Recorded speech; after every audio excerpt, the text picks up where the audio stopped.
विधानसभा चुनाव में 5 सीटें, इसके बाद महाराष्ट्र के नगर निगम चुनाव में एकदम तहलका मचा दिया है। क्या तैयारी है उत्तर प्रदेश की आपकी?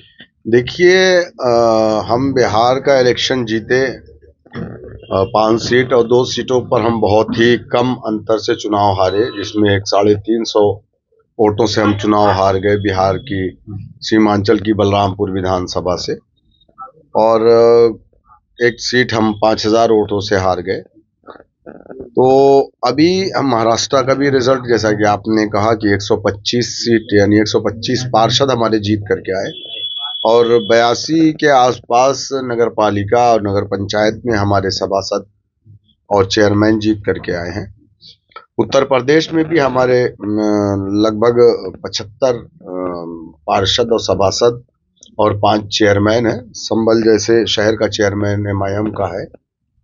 तो हमने तो आगाज कर दिया है, और इधर लगभग 2 सालों से बहुत तेजी के साथ हमारे राष्ट्रीय अध्यक्ष जनाब बैरिस्टर असदुद्दीन ओवैसी साहब की आवाम के दरमियान में जो मोहब्बत बढ़ी है, उसको देखते हुए हमें ऐसा लग रहा है कि 2027 के चुनाव में उत्तर प्रदेश में इंशाअल्लाह हमारी पार्टी अपने विधायक जिता करके विधानसभा के अंदर भेजेगी। अभी तक क्या है, अकेले तैयारी है क्या किसी के गठबंधन के साथ? देखिए, हमने तो हमेशा यही सोचा है कि फासिस्ट ताकतों को रोका जाए, और उसके लिए हमने इंडिया गठबंधन से भी बात की थी बिहार में, और हम यहाँ भी चाहेंगे। लेकिन इन्होंने, चूंकि मुस्लिम लीडरशिप को हिंदुस्तान की राजनीति में नामनहार सेकुलर पार्टियां अछूत समझती है, इसलिए हमसे कोई गठबंधन नहीं करता है। हमारा वोट तो लोगों को चाहिए, लेकिन लीडरशिप हमारी नहीं होनी चाहिए। हमको तेज पत्ते की तरह ये इस्तेमाल करते हैं और उठा करके फेंक देते हैं हमारा वोट लेकर के। तो बिहार की आवाम ने उसका जवाब दे दिया।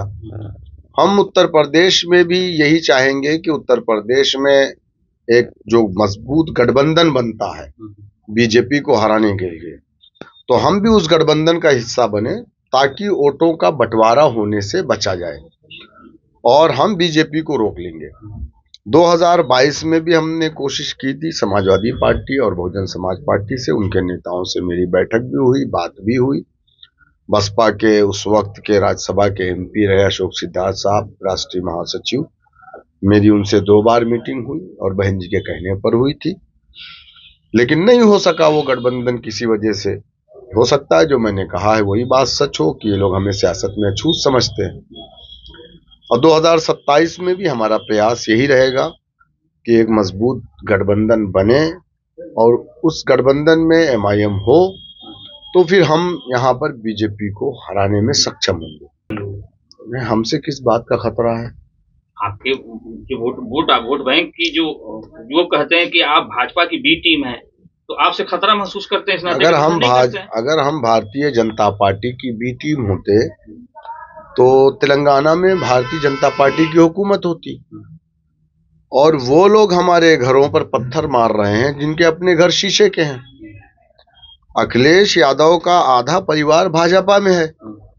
अपर्णा यादव कौन है? जो आपके यहाँ के MP हैं धर्मेंद्र यादव, उनकी सगी बहन करहल से जिला पंचायत सदस्य है भाजपा से। उनके सगे बहनोई अभी उपचुनाव में करहल के विधानसभा से बीजेपी के उम्मीदवार थे, तो इनका तो आधा परिवार खुद बीजेपी में है। और 1947 के बाद से हमारे बड़ों ने हमसे ये कह दिया था कि हम हिंदू महासभा या इंडियन यूनियन मुस्लिम लीग के साथ नहीं जाएंगे, बल्कि कांग्रेस एक सेकुलर दल है, नेहरू हमारे नेता होंगे, कांग्रेस हमारी पार्टी होगी। मुसलमानों ने 78 साल में इस देश के अंदर कभी भी फासिस्ट ताकतें मजबूत न हो उसके खिलाफ वोट डाला है। मुसलमानों ने कभी डेवलपमेंट के नाम पर वोट नहीं डाला। मुसलमानों ने कभी शिक्षा अस्पताल के नाम पर वोट नहीं डाला। आज मुसलमान मुख्य धारा से कट गया इसी वजह से। एक पार्टी हिंदुस्तान में थी दलितों की, पिछड़ों की, अगड़ों की, ठाकुरों की, ब्राह्मणों की, अल्पसंख्यकों की, मुसलमानों की, वो कांग्रेस थी। लेकिन अगर आज 2500 पार्टियां हिंदुस्तान में रजिस्टर्ड है इलेक्शन कमीशन ऑफ इंडिया में, तो क्यों है? मराठाओं के साथ जब न्याय नहीं हुआ तो उन्होंने अपना नेता शरद पवार को बनाया और राष्ट्रवादी कांग्रेस बनाई। बंगालियों को ऐसा लगा हमारे साथ अन्याय हो रहा है तो उन्होंने ममता बनर्जी को अपना नेता बनाया और तृणमूल कांग्रेस बनाई। जब तेलुगुओं को लगा कि हमारे साथ अन्याय हो रहा है तो जगनमोहन रेड्डी को अपना नेता बनाया और उन्होंने वहां पर जो है वाईएसआर कांग्रेस बनाई। पिछड़ों को लगा कि हमारे साथ अन्याय हो रहा है तो मुलायम सिंह यादव को नेता बनाया, समाजवादी पार्टी बनाई। तो लोकतंत्र में जो समाज अपना डंडा, अपना झंडा, अपना नेता बनाता है, उसी समाज को इंसाफ मिलता है।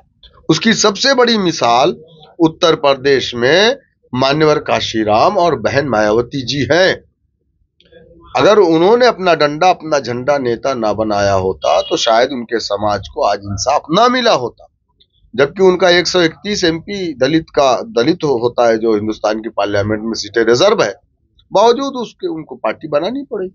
तो हम लोकतंत्र में संविधान हमें अधिकार देता है, संवैधानिक लड़ाई लड़ने के लिए हमारे पास लोकतंत्र में यही एकमात्र विकल्प है कि हम इस लड़ाई के जरिए से हम अपने अधिकारों को प्राप्त कर सकते हैं। उनके विधायक ही क्यों, 37 एमपी, 111 विधायक, अफजाल अंसारी वहां गए, इकरा हसन वहां पे गई, धर्मेंद्र यादव वहां पर गए, नफीस यादव वहां पर गए, वहां पर गए और ये आपके रागिनी सोनकर वहां पर गई और प्रिया सरोज वहां पर गई, सैयदा खातून वहां पर गई। ये सबके जाने के बाद और अबू आसिम साहब खुद वहां से 3 बार के एमएलए हैं।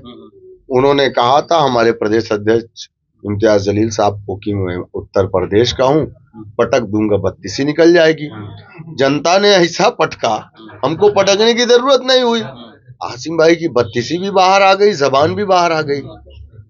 तो ये जनता है लोकतंत्र में, ये किसी के अब्बा की जागीर नहीं। अबू आसिम आजमी साहब उत्तर प्रदेश के हैं, मुझे मालूम है, लेकिन बड़े अफसोस की बात है, मुझे ये बात कहना नहीं चाहिए कि उत्तर प्रदेश और आजमगढ़ जिले का एक नेता ऐसा भी है जो अपने गिरिह जनपद में अंडा और टमाटर से फूलपुर में मार खाया। ये मैं कह रहा हूं और गलत नहीं कह रहा हूं। जानी वाकर को लेकर के आए थे जब अकबर अहमद डंपी चुनाव लड़ रहे थे।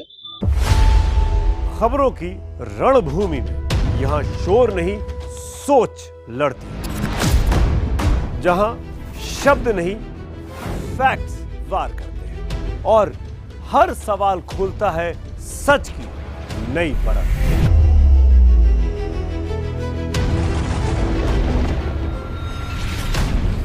चक्रव्यूह आपके अपने सुमित अवस्थी के साथ सोमवार से शुक्रवार शाम 6:57 पर टाइम्स नाउ नव भारत पर।